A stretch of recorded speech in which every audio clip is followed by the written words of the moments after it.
ഇതുവരെ കാണാത്ത, തനിക്ക് തീരെ പരിചയമില്ലാത്ത ഒരാൾ. എന്തോ ഒരു വന്യതയായിരുന്നു അവൻ്റെ മുഖത്ത്. ആദി, ഒന്ന് നിർത്ത്. അവൾ പറയുന്നതൊന്നും അവൻ കേൾക്കുന്നുണ്ടായിരുന്നില്ല. പിന്നെ ഒന്നും നോക്കിയില്ല. അവൾ അവനെ ഇറുക്കി കെട്ടിപ്പിടിച്ചു. പക്ഷേ അവൻ അവളെ ശക്തിയിൽ തള്ളി നിലത്തേക്കിട്ടു. ആദി നിലവിളിച്ചുകൊണ്ടാണ് അവൾ വീണത്. നിലത്ത് കിടക്കുന്ന അവളെ അവൻ ഒന്ന് നോക്കി. അവളുടെ കരച്ചിലാണ് അവനെ ഉണർത്തിയത്. സ്വബോധം വീണ്ടെടുത്ത അവൻ കണ്ടത് കണ്ണുകൾ ഇറുക്കി അടച്ച് രണ്ട് കൈകൊണ്ടും ചെവികൾ പൊത്തി കരയുന്ന ആലീസിനെയാണ്. അവൻ ഓടിച്ചെന്ന് അവളെ ഇറുകെ പുണർന്നു. പതിയെ അവളുടെ മുഖം കൈകൊണ്ട് കോരിയെടുത്തു. അവൾ കണ്ണുകൾ പതിയെ തുറന്നു. അവളുടെ കലങ്ങിയ കണ്ണുകൾ കണ്ട് അവന് തെല്ലൊരു കുറ്റബോധം തോന്നി. സോറി മോളെ, ഞാൻ അറിയാതെ നിനക്ക് വേദനിച്ചോ? അവൻ ചോദിച്ചു. അവൾ ഇല്ലെന്ന് തലയാട്ടി. സോറി, വന്നേ, ഞാൻ ഫ്ലാറ്റിൽ കൊണ്ടുപോയി വിടാം. അവൻ അവളെ എഴുന്നേൽക്കാൻ സഹായിച്ചു. പെട്ടെന്ന് അവൾ അവനെ തടഞ്ഞു. സംശയത്തോടെ തന്നെ നോക്കുന്ന അവനെ അവൾ തന്നിലേക്ക് വലിച്ചിട്ടു. അവൾ പതിയെ അവനിലേക്കെടുത്തു. ഒരു നിമിഷം അവന് നിയന്ത്രണം നഷ്ടമാകുന്ന പോലെ തോന്നി.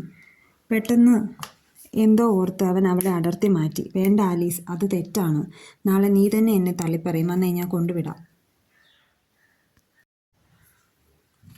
പെട്ടെന്ന് അവൻ എന്തോ ഓർത്ത പോലെ പറഞ്ഞു. ആലീസ്, വന്നേ, നാളെ നീ തന്നെ എന്നെ തള്ളിപ്പറയും. അതുകൊണ്ട് എൻ്റെ കൊച്ചുവാ, ഞാൻ കൊണ്ടുവിടാം.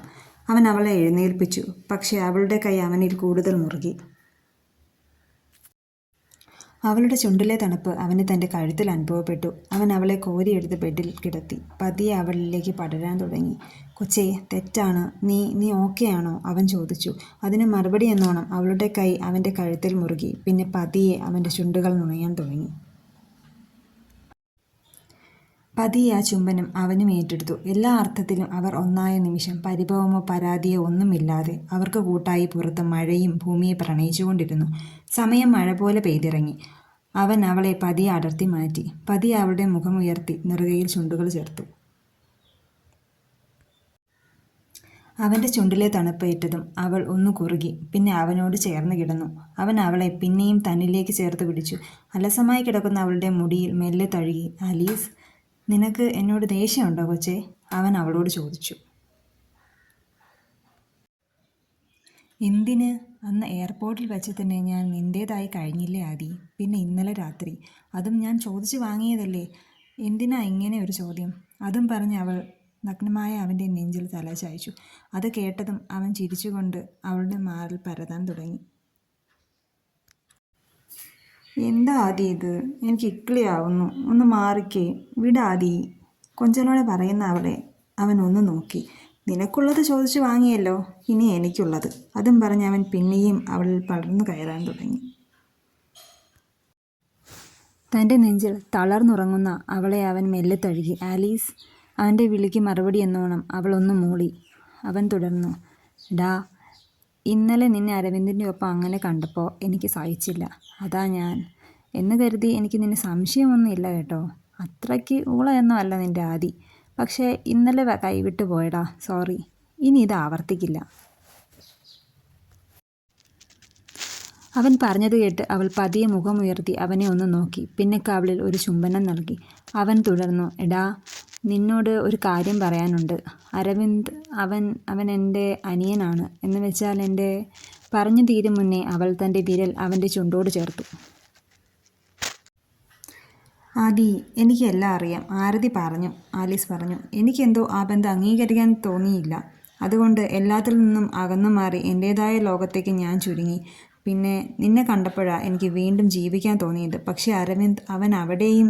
ഇത്രയും പറഞ്ഞ് ആദ്യം ഒന്ന് നിർത്തി. അരവിന്ദിനെ ഓർത്ത് ടെൻഷൻ അടിക്കണ്ട. അവനെ ഞാൻ ഡീൽ ചെയ്തിട്ടുണ്ട്, അവൾ പറഞ്ഞു. അവൻ സംശയത്തിൽ അവളെ ഒന്ന് നോക്കി. അവൾ തുടർന്നു. ഇന്നലെ ഞാൻ അരവിന്ദിനോട് എല്ലാം ക്ലിയറായി പറഞ്ഞിട്ടുണ്ട്. നീ എന്തു പറഞ്ഞു? അവൻ ചോദിച്ചു. അത് പിന്നെ അവൾ പറയാൻ ബുദ്ധിമുട്ടി. ആ പറ കൊച്ചേ, അവൻ ടെൻഷനായി പറഞ്ഞു.